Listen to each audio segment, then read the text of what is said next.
इसलिए आपको ऐसा लगा है कि इसी तरह से आपने जो मनोहरपुरा वाला जो घटना है, खुले नहीं आए तो हिंडौन में खुले हुए शिकायत क्यों हुई? माध्यमिक शिक्षा बोर्ड बंगाल 3/11/21 को 36 दिन के भीतर ही लाखों बच्चों का रिजल्ट तैयार कर दिया। ये भी कमाल है कि नहीं? कितना एफिशिएंट बोर्ड का अध्यक्ष है अपना, धन्यवाद देना चाहिए आपको और मुझे सबको। अब मैं आपसे इतनी प्रार्थना कर रहा हूं कि जो हुआ है उससे बोर्ड के रिजल्ट को जो अब तक अनाउंस किया, जिसको आपने निरस्त कर दिया, धन्यवाद इसके लिए आपको, लेकिन कम से कम उस सीट से उन कोचिंग संस्थाओं की सीट को तो मिलाओ कि किस कोचिंग संस्था से कितने बच्चे पास हुए, कितने नंबरों से पास हुए, क्या उनकी स्थिति है। तब तो इसको समझने में आसानी रहेगी कि ये जो बड़े बड़े जो इंस्टीट्यूशन खड़े हो रहे हैं, इनका कारण ये होता है कि वहाँ का पास परसेंटेज ज़्यादा होने के कारण से हर माँ बाप अपना खेत बेचता है और अपने बच्चों को कोचिंग करने के लिए भेजता है, खेत बेचता है। आप उसकी पीड़ा को समझ सकते हो। हर आदमी चाहता है मेरा बच्चा कहीं न कहीं काम में लग जाए, और उसके लिए जो कुछ भी उसे करना पड़ता वो किया उसने। और उसके बाद जिस प्रकार की स्थिति जो है ना आपने ला करके खड़ी की है, मैं सोचता हूँ एसओजी के अंदर ये रीट पेपर जो है मामले में अध्यक्ष डीपी जारौली बर्खास्त कर दिए गए। पेपर लीक कांड के राजनीतिक षड्यंत्र का आरोप लगाया, जो मैंने आपसे अभी कहा। परीक्षा संकुल में स्टोर रूम में लीक हुआ। ये जो मैं केवल 3-4 बिंदु ऐसे मजबूत आए हैं जो इस एसओजी ने निकाल दिए। अगर एसओजी यहाँ तक नहीं, मैं इसलिए धन्यवाद देता हूँ कि एसओजी कम से कम उस स्ट्रॉन्ग रूम के पेपर को चोरी होने तक पहुंचकर उस आदमी तक पहुंच गए और उस मीणा को गिरफ्तार कर लिया। मैं यही जानना चाहता हूं, ये मीणा क्या चीज है यार, जिसने आपने इसको पेपर की रखवाली के लिए उस प्राइवेट कॉलेज चलाने वाले को आपने स्ट्रॉन्ग रूम की चाबी कैसे दी? कैसे दी, ये समझना चाहते हैं हम।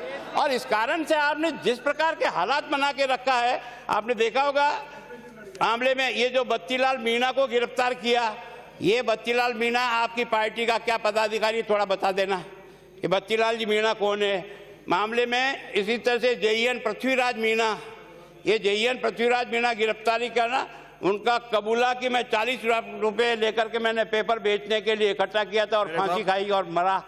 इसी तरह से आपने कांग्रेस ने कहा था कॉन्फ्रेंस में, हमारे अध्यक्ष महोदय ने, पहले शिक्षा मंत्री जी ने, कि मेरे घर के 13 आदमी बैठे थे परीक्षा में, 13 ही फेल हो गए। अरे नाम तो बता दे दादा, वो कौन कौन बैठे हैं? तेरे 3 बच्चे तो वैसे ही आरएस बन गए थे, अब और बचा क्या?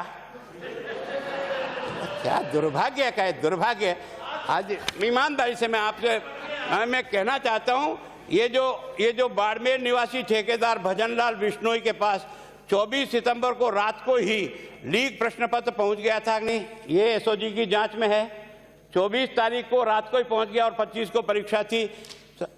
ये जो 5 करोड़ का जो बात एसओजी ने तय पहुंची कि ये 5 करोड़ में वहां से स्ट्रॉन्ग रूम से पेपर निकालने का पैसा लिया था और इसको बेच करके 5 करोड़ में अगर उसने दिया है तो 5 करोड़ से ज़्यादा ही वसूल करेगा। अब तक 42 अधिकारी कर्मियों को निलंबित किया जा चुका है। आपने इसका मतलब कुछ सच्चाई तो है ना? अगर उनको निलंबित किया, उनको गिरफ्तार किया, उनको आपने किया, तो कुछ न कुछ तो दाल में काला है ना? है तो ठेठ वहां तक पहुंचो ना। जो इसका सिर्फ सरगना कौन है?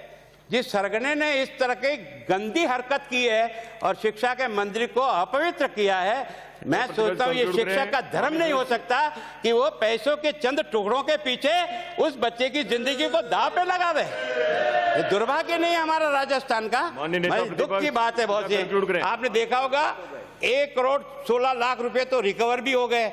अगर ये रिकवर हुए तो पैसा दिया तभी तो रिकवर हुए ना, और कहां से हो सकते थे? अलवर में रीट में 2-2 समन्वय क्यों बनाए गए जिनके द्वारा ये बनाए गए थे? आपने देखा मत्स्य यूनिवर्सिटी अलवर द्वारा ब्लैक लिस्टेड प्राइवेट कॉलेज को भी रीट का केंद्र क्यों बनाया? ये कई सवाल है जो खड़े करते। मैं आप विनम्र प्रार्थना करता हूँ सभापति महोदय, ये बीजेपी कांग्रेस मत करो, उस बच्चे के साथ अन्याय हो जाएगा। इसको बीजेपी कांग्रेस मत करो, जो भर्ती है उसको आगे बढ़ाओ ताकि उन बेरोजगार बच्चों को अपनी जिंदगी में कहीं न कहीं काम मिले, पर काम उनको मिले यार जो योग्य हो। ये चोर रास्ते से घुसने वाले लोगों ने राजस्थान को शर्मसार कर रखा है, मैं भी उसमें शरीक। मुझे भी इस बात का दुख है कि कुछ लोग गलत सर्टिफिकेट बनाकर डिग्री ले आते हैं, कुछ लोग गलत मार्कशीट ला करके मेरिट में आकर के उसके लिए योग्य बन जाते हैं। अगर इन पिछले 10 सालों का रिकॉर्ड चेक करो, जिनको आपने नौकरी पे लगा करके आज काम पे लगा रखा है, इनका पोस्टमार्टम करो ना, तो मेरी गारंटी है 25 से 30% लोग वो मिलेंगे जिन्होंने गलत तरीके से नौकरी हत्या ली है, और वो बच्चा रो रहा है जो अपनी गरीबी में अपना माँ बाप का खेत बेच करके पढ़ने की कोशिश करके नौकरी प्राप्त करना चाहिए। इसलिए इसको अपना सवाल मत बनाओ, जिद का सवाल मत बनाओ। मुख्यमंत्री जी को आप और हम सब जिस गांधी के विचारों को मानते हैं, इस प्रकार का घपला हो जाए और हम सब के सब मौन बैठ करके बीजेपी और कांग्रेस में बट करके उस बच्चे का हित करें, ये क्या न्याय होगा उस बच्चे के साथ?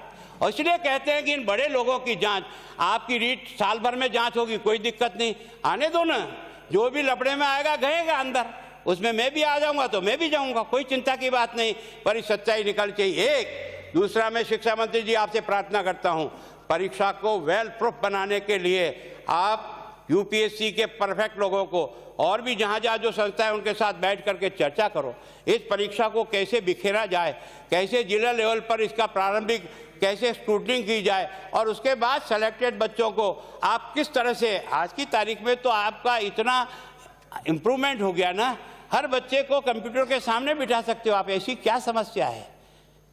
हर बच्चे को कंप्यूटर के सामने बिठा के एक एक प्रश्न देते जाओ, 10 मिनट 10 सेकंड 12 सेकंड जो भी देना दो, एक गायब हो, दूसरा प्रश्न है, तीसरा प्रश्न है, चौथा प्रश्न है, परीक्षा हो सकती है ना।